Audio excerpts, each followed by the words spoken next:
Let's just start with some introductions. I'm Lesley Belcher and I've been Chair of Art for almost 2 years now.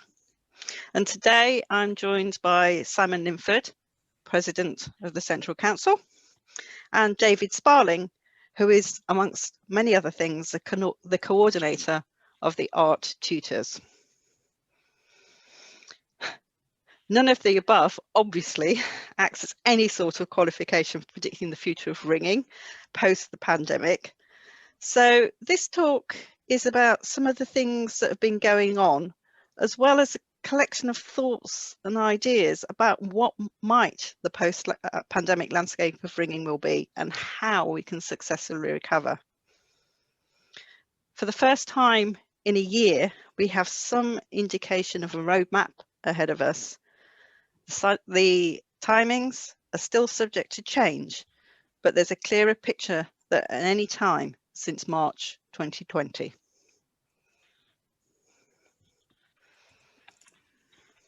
So good morning, everyone. This is David, in case you're wondering what's happened to Lesley's voice. This is an overview of what we're going to cover for those of you who don't like magical mystery tours.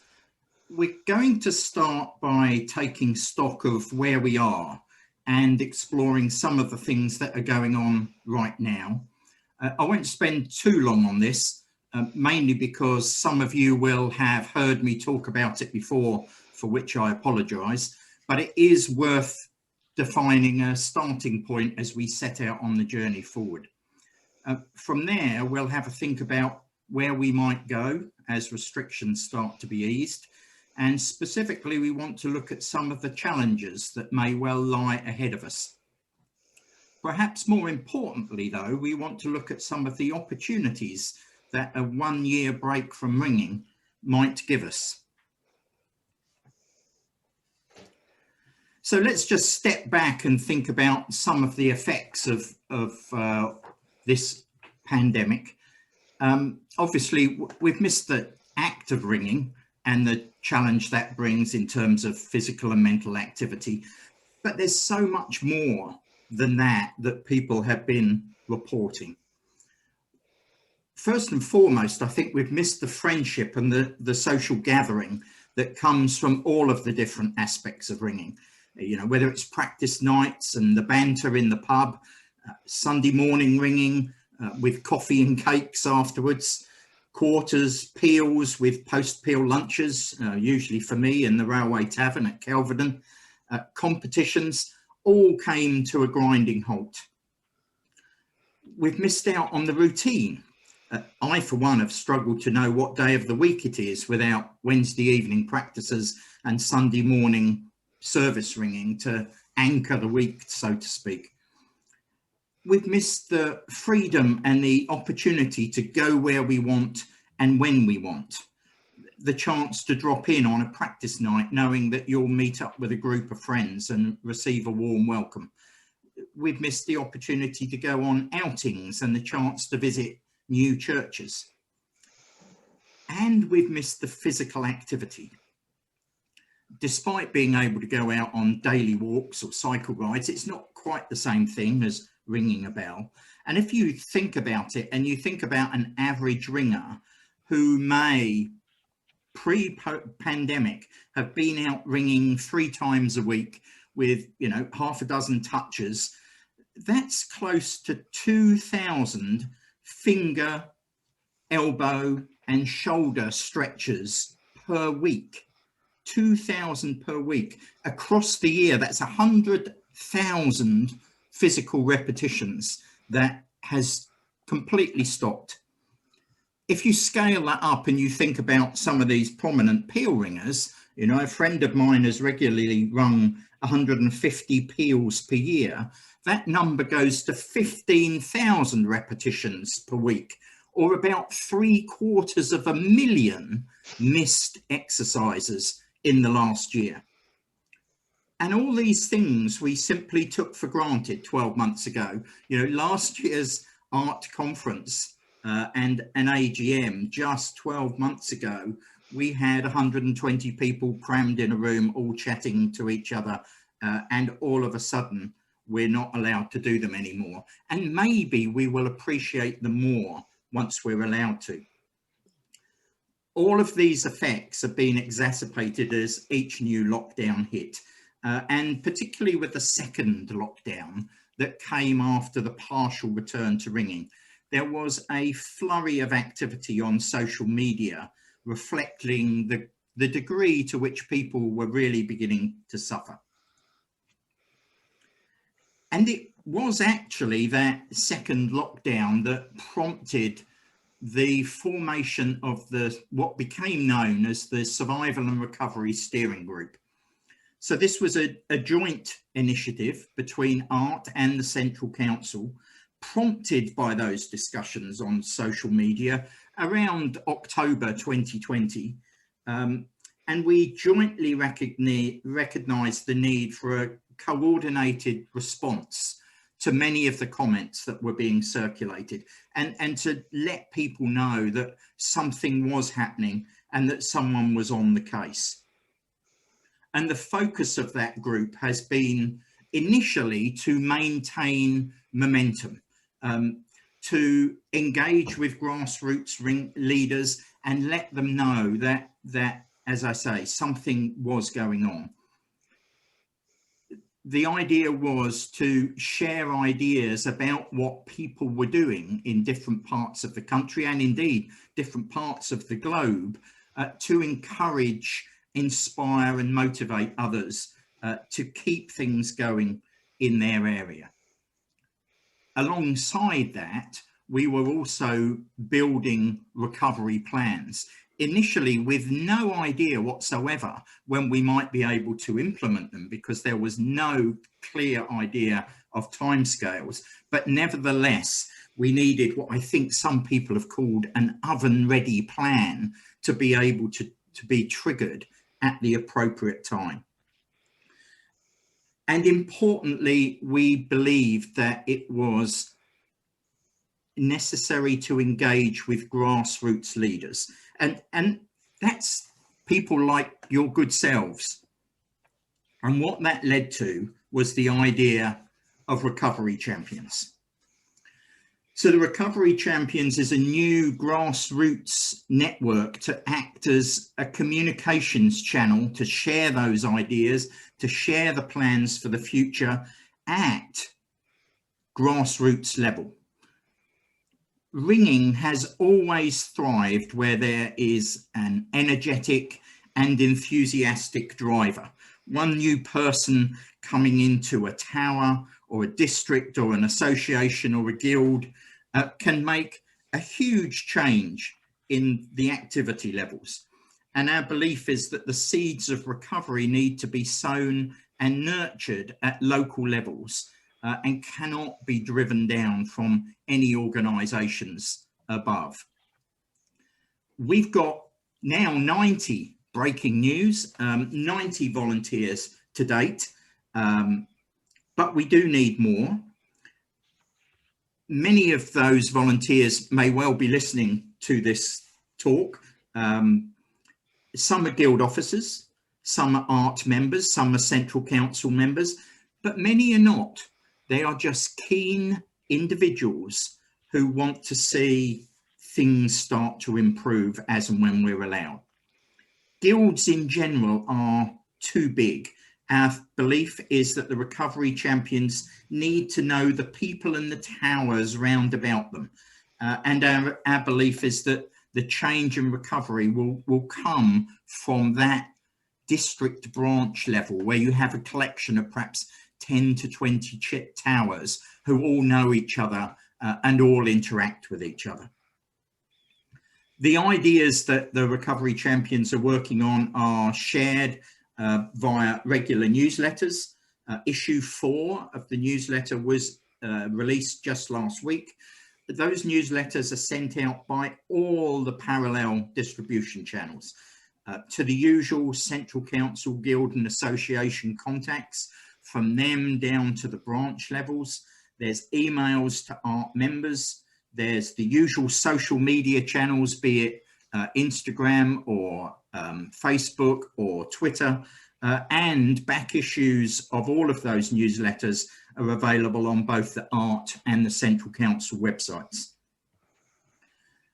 One of the key pieces holding that all together is what we call the Survival and Recovery Toolbox. So this has been built by the steering group, and it is a comprehensive array of online resources. It's freely available. It's hosted on the Art website simply because that was the quickest way to get it hosted, but it is absolutely built by a group of both Art and Central Council volunteers. It includes items for ringers and teachers and tower captains and steeple keepers, and it is growing on a weekly basis. So alongside that toolbox, the recovery champions are meeting regularly. The next one, by Zoom, of course, is in just a week's time, the 13th of March. So there is still time to get involved and join that. Look for recovery champions in that recovery toolbox and sign up from there. I think, you know, to quote Lord Kitchener, your ringing community needs you. So if you have any interest, desire, willingness to help ringing recover in your area, please go to that recovery toolbox and sign yourself up as a recovery champion. Since its launch in early February, the toolbox is being actively used. Big hits on handbells and also getting fit for ringing is at the top end. And it is clear from that activity that people are really starting to think about recovery. And I'm going to hand over to Simon to talk about what that recovery might look like in practice. Thank you, David. Yes, this roadmap. This is something that people in England are particularly aware of. This was published by the UK government a week or so ago, and yes, it is very specific. I will talk about other countries as well, although possibly not America, because that's just hopelessly complicated, and you understand it far better than we do. Now, remember all those dates that were mentioned by the government. They all had a qualification at the earliest, and there are 4 tests that they'll be doing all the time in order to make sure that these dates can happen. We're not having tiers this time, and you remember those. They didn't really last that long. I think Scotland is likely to go back into tiers, but they don't seem to have anticipated dates on those tiers yet. And Wales is reviewing its government guidance on the 12th of March, I understand. So the first of the dates that we've probably got penciled in our diaries is the 29th of March. This is actually when the stay-at-home rule is lifted, and that enables hopefully us to ring handbells outdoors for those who have been learning handbells in lockdown. So that could be a key date. 12th of April could have significance for young ringers. There's some specific guidance for supervised children's activities in what they call out of school settings. And just at Christmas, we'd agreed with the Church of England Recovery Group that we could use that for young ringers. It never happened because we didn't emerge from lockdown in January. So, but they have said yes, we can use that again. So the detail on that is still sketchy, unfortunately. Young ringers is defined. It is under 18s. It is children. It will have social distancing, and we need to be mindful that adult helpers will probably be vaccinated, and the kids will not. But hopefully that will give some opportunities for young ringers to start again a bit earlier than others. 17th of May, the rule of 6 comes indoors, possibly the sort of social distancing we had last summer. We'll have to wait and see exactly what the distancing guidance is. And then 21st of June, the promised land, restrictions lifted and normal ringing. The government has been very careful in terms of saying exactly what restrictions are lifted. But let's assume, let's hope for the best. But how normal is normal? Now, I don't have any more authority in this than anyone else, of course. I'm not an epidemiologist. I do read quite a lot about it, and I also talk about it a lot with people who do know a lot about it and read more learned publications than perhaps the rest of us do. So I'm really spreading my own understanding. I answer an awful lot of emails from ringers as well.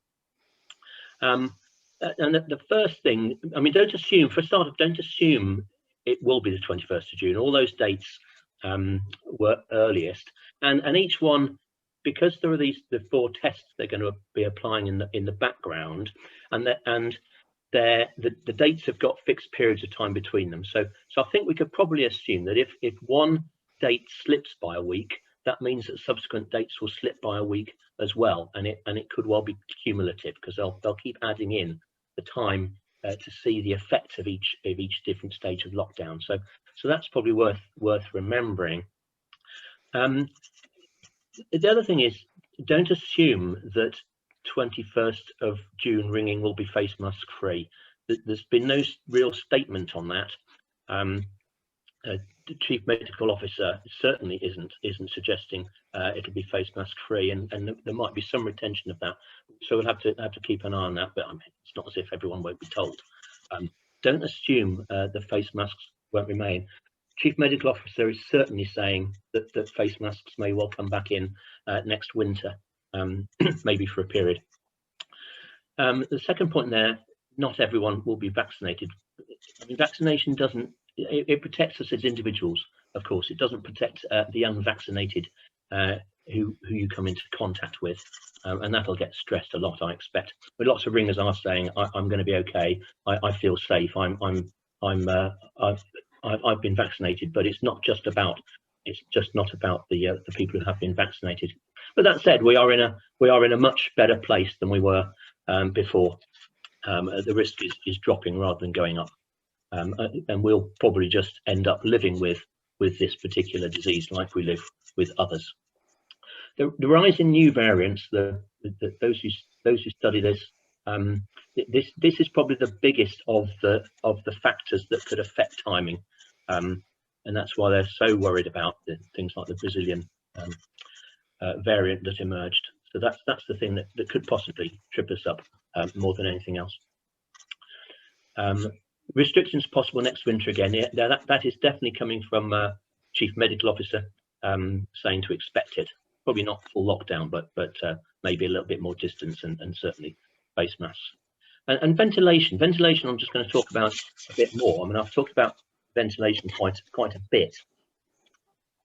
One of the things we've learned, and something we're going to become more aware of, one of the things we've learned as understanding of the virus has gone on is, I mean, if you remember, we started off, it was very much about touch, not touching things until they've been disinfected, and not touching each other, and the handrail up to the tower, and prayer books and all that sort of stuff.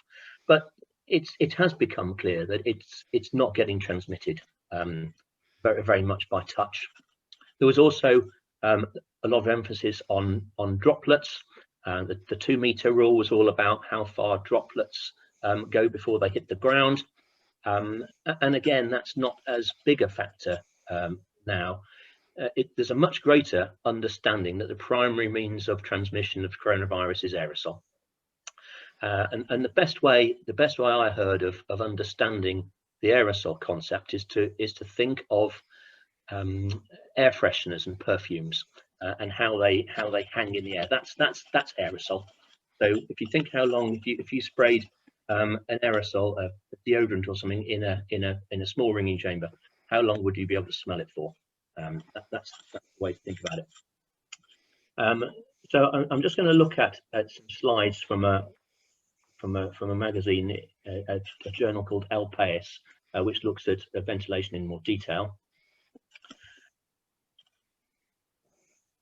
Let's move on. Yeah, and it's a very good study. It's referenced in the Ringing World this week. It was published in the Spanish newspaper El País. I'm not sure I can pronounce that right. It's translated into English. It's been much quoted by learned sources, and it covers 3 scenarios. I think it's called a room, a bar, and a classroom, if you want to search for it. and it looks at the effect in each of those settings of, first of all, of wearing face masks, and secondly, of increasing ventilation. And what you see is a dramatic effect of the ventilation. So this one, I've just picked the classroom one first of all, and that is the baseline scenario of this analysis, which is where a teacher standing at the front, spending 4 hours in the room, teacher who's carrying maybe or hopefully asymptomatically carrying virus. What happens if in 4 hours of teaching this class with no ventilation, no face masks, you can see more than half the occupants of the room will be infected, worst case scenario. But then, of course, if you add face masks onto this, the simple addition of face masks reduces that transmission by 50 to 75%. Although ultimately, if you stayed in there for a long time, the face masks have very limited effect. But for this amount of time, it reduces transmission catching by 50 to 75%. Bear in mind, this was all modelled. This study is 9 months old now, so it was based on the first variant of the virus, which was less transmissible. But on the other hand, ventilation is the important point. And the next image. So this shows ventilation. Ventilation is good.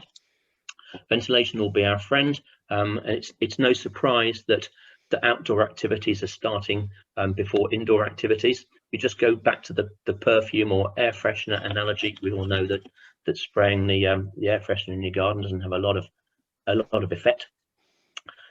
So ventilation of this space and reducing the amount of time slightly, dramatic effect on how many people are infected. If your thirst for knowledge is strong after you've read this Alpeus article, another thing to dig out is a podcast that was on the BBC Radio 4 Life Scientific. It was published in January, and it's a lady called Kath Noakes, who's a professor of environmental engineering at Leeds and a leading expert. Well, she's leading expert authority on airborne transmission of diseases, which she probably thought was a niche subject in the early stages of last year, but she quickly became chief advisor to Public Health England as the only person who really understood airborne transmission of disease. And she'd been doing lots of studies on it's essentially extremely complex fluid dynamics. Aerosols don't disperse very evenly. There were a couple of good, well, certainly one good case study of a restaurant super spreader event where the people who caught the virus from this one individual who had it, they weren't the adjacent tables, they were random tables all around the room. And what that podcast shows and what she talks about is quite how difficult it is to model. Don't think you can predict exactly what's going to happen in your ringing chamber or wherever from ventilation.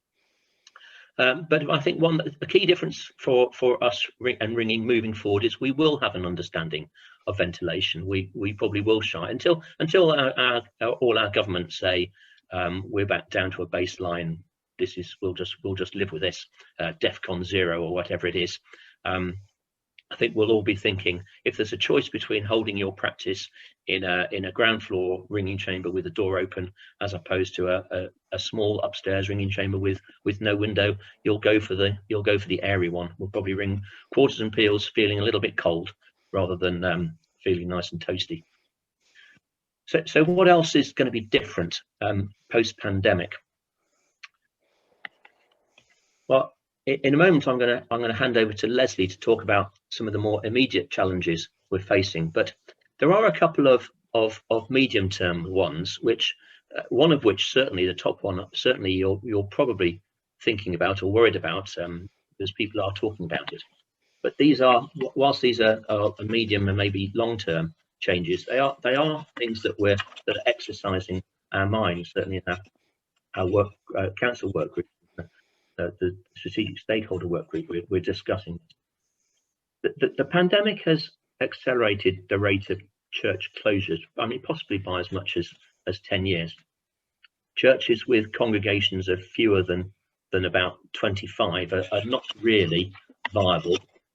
Church income has dropped, and ultimately the church needs to save money. But another way of thinking about it is that it has accelerated the church's thinking about what it does with all these church buildings. In a way, the Church of England and Scotland and Wales are unfortunate in having very old buildings. Other church groups are more fortunate with newer ones. It's a particular problem for the Church of England, nice though these buildings are. So yes, we will lose quite a few, but closure to worship is not the end by any means. I mean, communities will keep churches open. Other uses in parts of the church will keep churches open. We'll see churches reconfigured such that maybe just the chancel is available for worship, and the rest of it has alternative uses, such as affordable housing, for instance. And bell ringing. Bell ringing could keep churches open. One of the discussions we're having with the COE recovery group and a slightly wider group of church people is the relationship between bell ringing and festival churches, and how that can help the festival church movement. Strensham is a very good example of a church which is essentially kept open by bell ringing. Strensham in Worcestershire, which is looked after by the Church's Conservation Trust, but is effectively a bell ringing training centre, and that works perfectly well. Churches that are listed at grade 2 are much more likely to be lost than those listed at grade 2 star or grade 1. That's really because grade 2 listed churches are relatively easy to sell. They're easy to sell, they're easy to develop. So if they're not particularly special, because that's why they're not grade 2 star or above. Grade 1 listed churches primarily end up in the hands of preservation trusts or the Church's Conservation Trust. So Church's Conservation Trust will get a lot of those, and Church's Conservation Trust like bell ringing. They like bell ringers. They see bell ringing as one of the things that keeps churches open and used. So that's a relationship we are fostering. Grade 2 star are the ones in the middle. Some of them will get sold, and some of them will find alternative uses. That's so we don't worry too much about that, but we are aware of it. But bell ringing is potentially part of the solution. Biggest threat, the second one, the biggest threat in urban areas is not church closures, biggest threat to ringing, but the adoption of churches by the evangelical arm of the Church of England. Evangelical churches are very successful. They generate a lot of income. They're generating more than half the income of some dioceses now, and they're taking over churches with bells, either being planted in them, usually being planted in them. It's particularly prevalent in London now. And the point for bell ringing is that evangelical churches, in the main, do not see bell ringing as a part of worship. They will readily block access to bell towers, put different things in ringing chambers. They just don't see bells as part of what they need. Where the only evangelical churches, and I call them evangelical, sometimes they get called the evos in sort of shorthand. That's not a helpful way to describing the evangelical church. The Church of England likes evangelical churches. They are very successful, and calling them evos implies that we think they're bad, and the church doesn't think they're bad. So the only evangelical churches that have continued to be accessible to ringers are when ringers have become very, very closely involved with those churches, as they are doing now at Brighton, which was lost to the ringers initially, and at Hackney, which is a very good example of where the ringers have become a much more integral part of the church than perhaps we find typical. This is going to be very much more than just having a member of the bell ringers on the PCC. This is going to be really, really being part of the worship of the church. The ideas of bell ringers having rights to access to bells for our own pleasure in return for ringing for half an hour before Sunday service will not work with the evangelical church. It's potentially a new paradigm for ringing, but it's very much an urban thing. Very important in London now. It doesn't happen in Birmingham. Birmingham, they've built a new church for the for Holy Trinity Brompton, just off the main one of the big streets in Birmingham. And on a Sunday morning, they have 2,000 people there. But it's a purpose-built building called the Gas Church. So none of the central Birmingham churches have been taken over. But these are medium-term risks. Be aware of them. But they're unlikely to change what we do in the next year or couple of years ahead.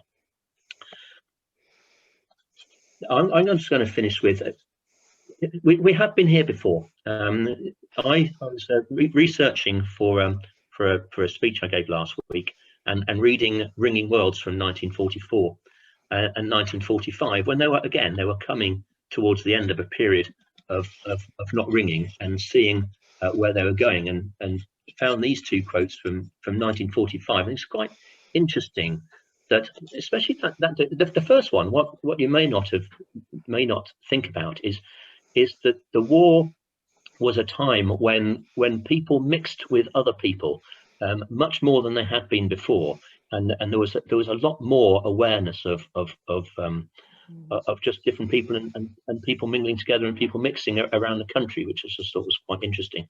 But the second point I think is particularly interesting, that they saw that the increased intercourse with others will, especially among the younger generation, weaken and perhaps overthrow many an old prejudice and tradition which ringers have clung to.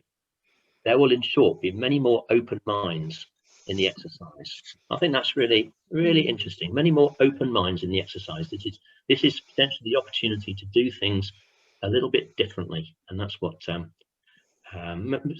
Lesley talked about. Lots of good things may have come out of this.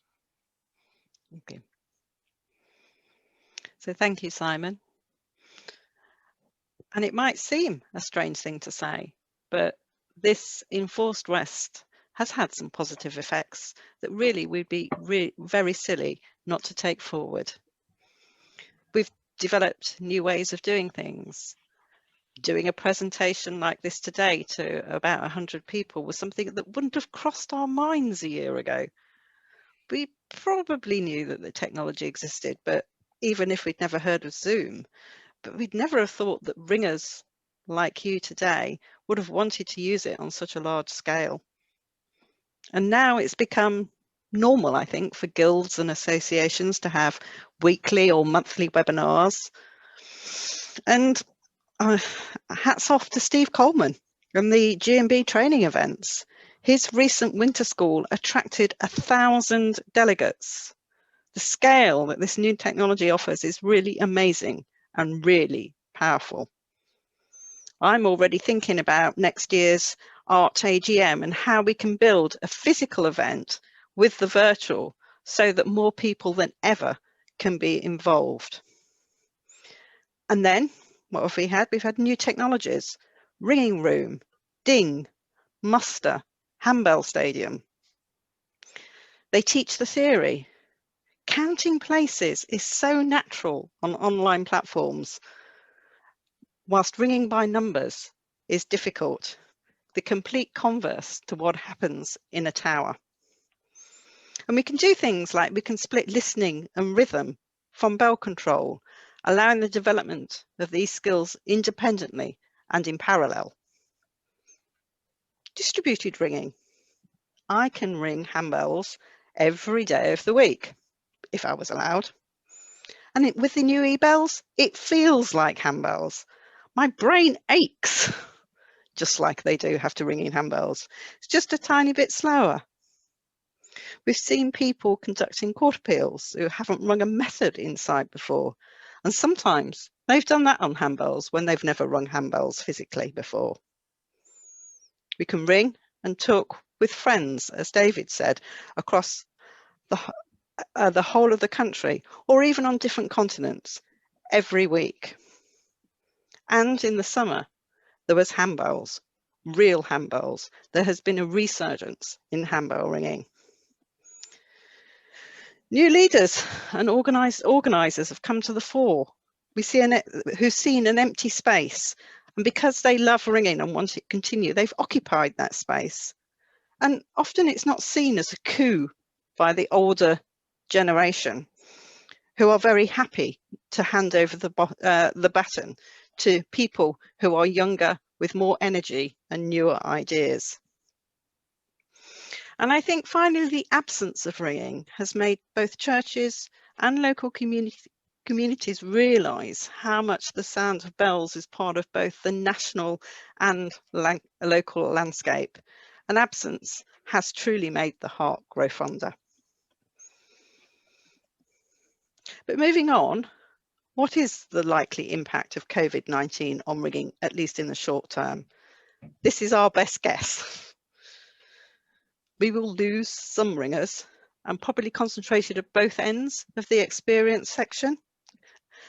Older ringers will have lost physical conditioning, as David's already alluded to, and they won't actually be able to return. And some of our new recruits might actually be quite relieved that they're no longer ringing. They've drifted away, found other hobbies, and really won't want to return. In addition, some ringers will want to do less. I've been really surprised by the number of peel ringers who I've talked to who ask themselves, why did I do all that? And are saying that peel ringing will not form the core of their ringing when they return. We also have experienced ringers who say they want a better balance. They found other things to do and want to continue with these new activities when ringing resumes. And finally, I think we have to acknowledge that there are going to be teachers out there, ringing teachers, who are demotivated when they can see years of hard work disappearing when their learners don't return. Some bands may stop ringing, either because they've not got enough ringers to come back or because of church closures. And some bands won't be able to support method ringing anymore, which could lead to ringers drifting away unless something is done. And this is in addition to the longer term demographic changes which have seen the ageing of ringers over the last 30 or 40 years. So what can we do to overcome these challenges? I know that many of us just can't wait to get back on the end of a bell rope, but for some, this enthusiasm and anticipation is going to be tinged with both nervousness and anxiety. I got some feedback a couple of weeks ago from an association meeting, and the two biggest worries were around physical fitness, talking about those ringing muscles, and can I still ring a bell? Obviously, those of us who've been ringing for many decades, we know that ringing really is like riding a bike or driving a car, and we won't forget how to do it. We might just get a bit rusty, but that might not be the case for newer ringers. So we should try and acknowledge these feelings and plan for them, remembering that a little bit of work at this stage could make the difference between someone coming back or not. So looking at physical conditioning, one of the things that we have done is we've asked two physiotherapists who are ringers to provide exercises that everyone can do at their home. They're simple exercises which you can fit around other activities, or a concept that actually appeals to me, which is an exercise snack. And I think it's for all of us, not just for the 80-year-olds. Some people are going to struggle with confidence, and we should look at providing safe and encouraging ways for people to pick up a rope again. It came as quite a surprise to me when last summer when I attended my local guild's education committee meeting, and there was a branch who had offered a go on a simulator to everyone in the branch before they did their Sunday ringing. And what really surprised me was that 25% of the branch took advantage of that offer.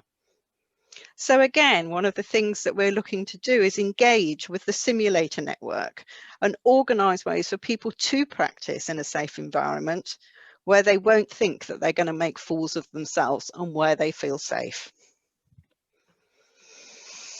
We're also looking at online and physical refresher courses for teachers. They are for those who've been on art courses, but there's a lot of those teachers around. And I think they're for all of us, really, however experienced we are at teachers, because no one is probably going to have taught for at least 18 months. I read through the 2 refresher courses at the weekend and I was really impressed. You can dip in and out of different sections, but I found them all really useful and really engaging. I would definitely recommend those.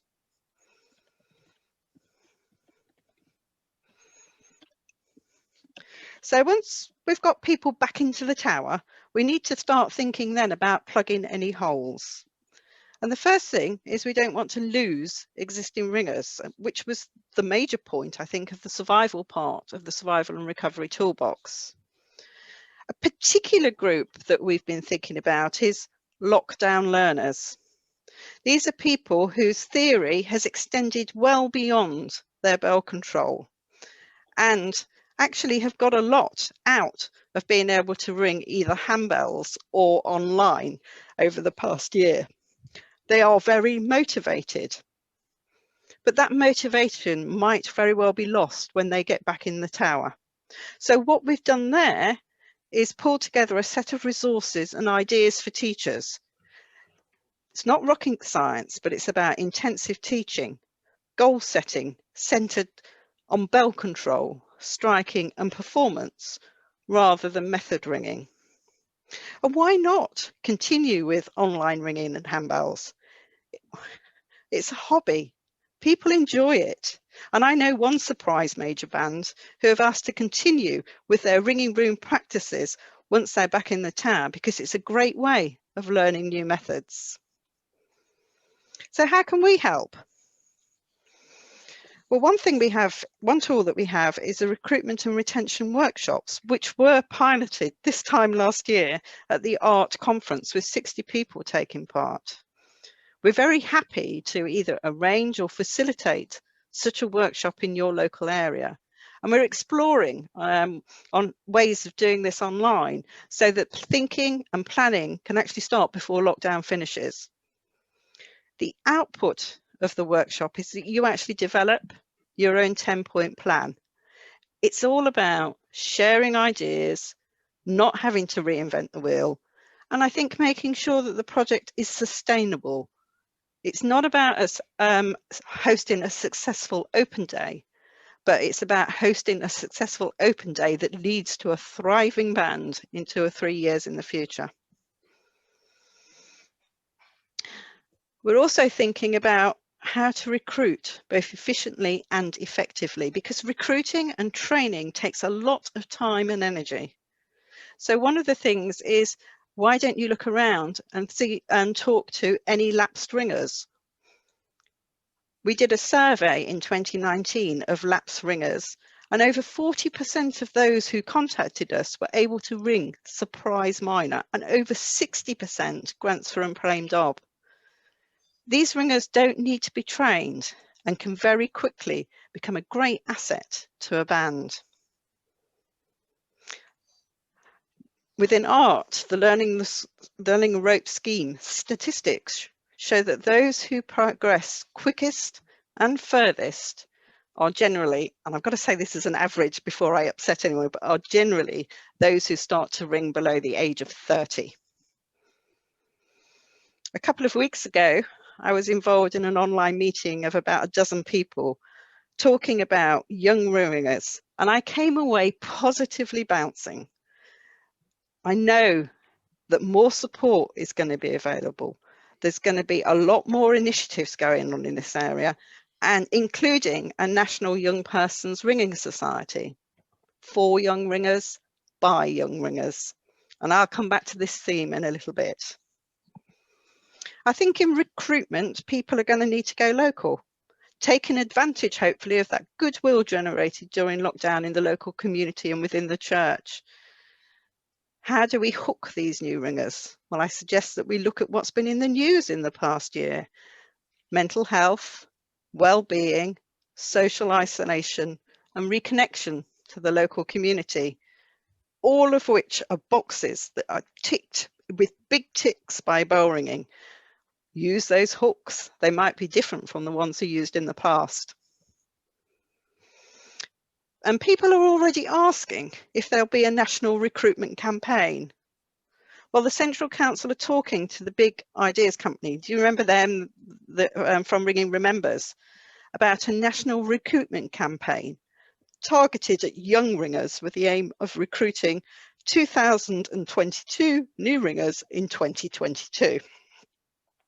It's early days, but if external funding can be found, it will happen, but it almost certainly won't start until the new year.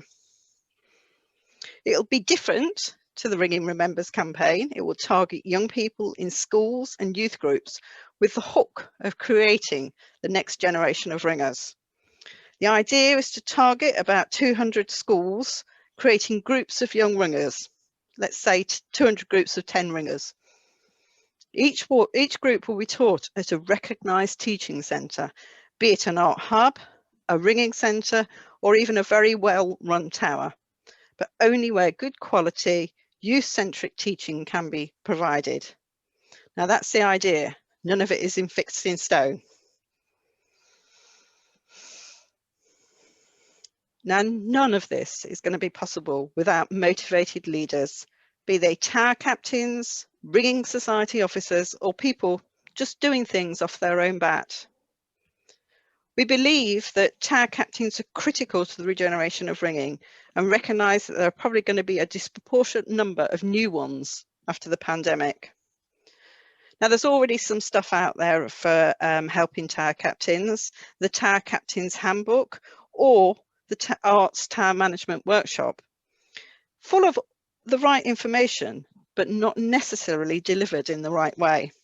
So what we're trying to do is we're getting a group of people together to take what exists, build anything that's missing, and make it accessible, supportive, and motivational.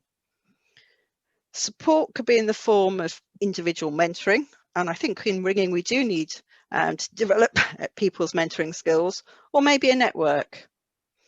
We're a bit behind on this one, but we are working on it. Another thing that's going to really push change, I think, is just getting people thinking, getting people talking and finding new ways of solving problems which are fit for purpose for their local area. In the summer, I came upon a project on the Lizard Peninsula in Cornwall. A survey had showed that too many people were not going to return to ringing and bands were going to become too small to survive. The survey highlighted the problem, but the conversations afterwards started finding the solutions.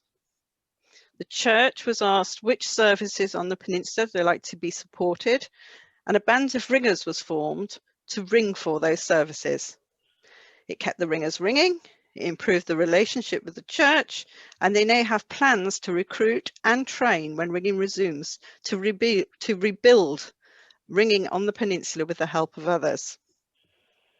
The project was presented at the last Recovery Champions meeting, and I was afterwards, whilst chatting to someone about something completely different, they said they'd loved the concept of working at the benefice level and will take that idea back to their local area.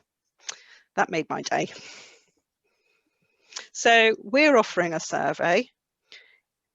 It's not held centrally. It's held by whoever, whichever recovery champion or guild wants to use it, and it could be used as is or adapted to add more local questions. Plus, in our toolbox, we're adding more case studies for you to look at and adapt for local use. After World War II, there were comments made about getting back to normal, but there's also the opportunity not to do that, but to use the break to come back better. Some ideas. So learning the ropes call changes scheme for bands, which would work very well for new bands and those who've lost too many ringers to actually resurrect method ringing. It encourages performance as well as a lifetime's opportunity to develop, which you will see if you read and view any of the YouTube videos of bands from Devon. The aim is that call changes will no longer be considered the poor relation of method ringing across the country. Group teaching and group learning is a common AJB call. It's hard work, but it's also a very positive experience, both for learners and teachers. Progress is quicker and retention higher than national averages. And it's not about the equipment, it's not about money, although that can help. It's about the people, as proved by the Birmingham School of Bell Ringing, for one. Wouldn't it be good to have a dedicated teacher centre in every county? There's also the need for more ringing centres for the development of method ringing beyond plain bob, which provides a route for those who want to develop their method ringing beyond the level supported by their own band without having to leave it or being poached. Ringing centres also provide, I think, much needed sanity ringing for those teaching at grassroots level, working so hard to get ringing going again. And teacher burnout is a risk that we should more openly recognise and actively seek to prevent. There's a need for everyone to balance the give and the take, and we should help those who give a lot to take as well. Finally, let's not forget to build on the positive local relationships with church and community. We talked about the Cornwall example, but there are others too. Let's share these ideas and get other thinking about what they can do differently to strengthen these relationships. Can we have the next slide?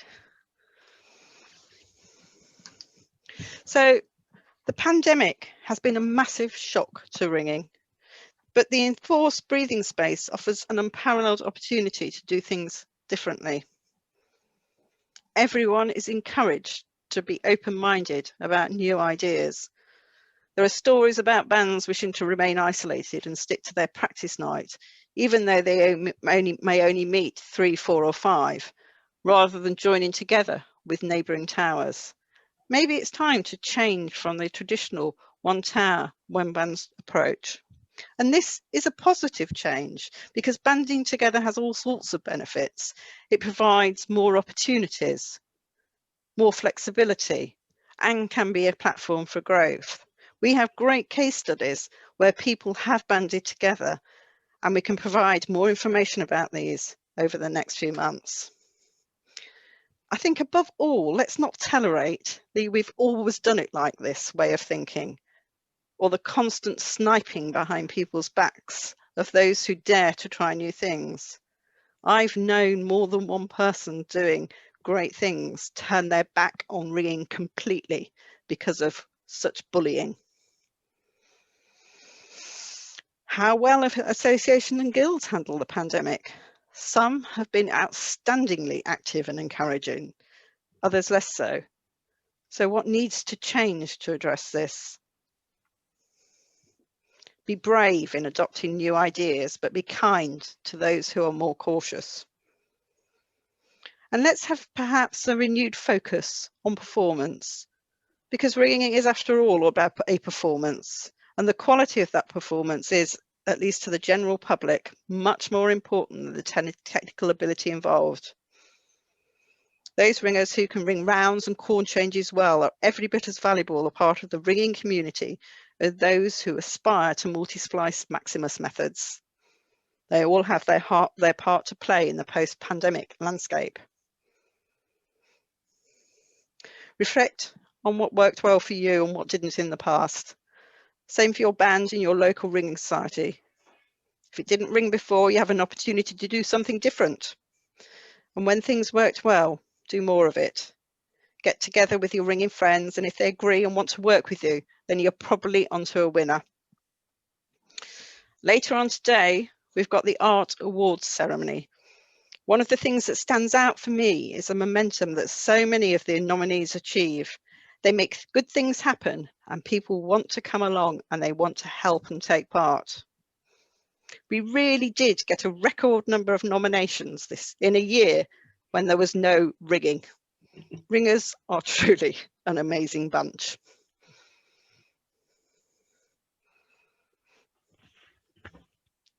So thank you very much for your time today. And I'll leave you with this quote. At least it works for me. If anyone's any questions, we'd be delighted to answer them. Thank you.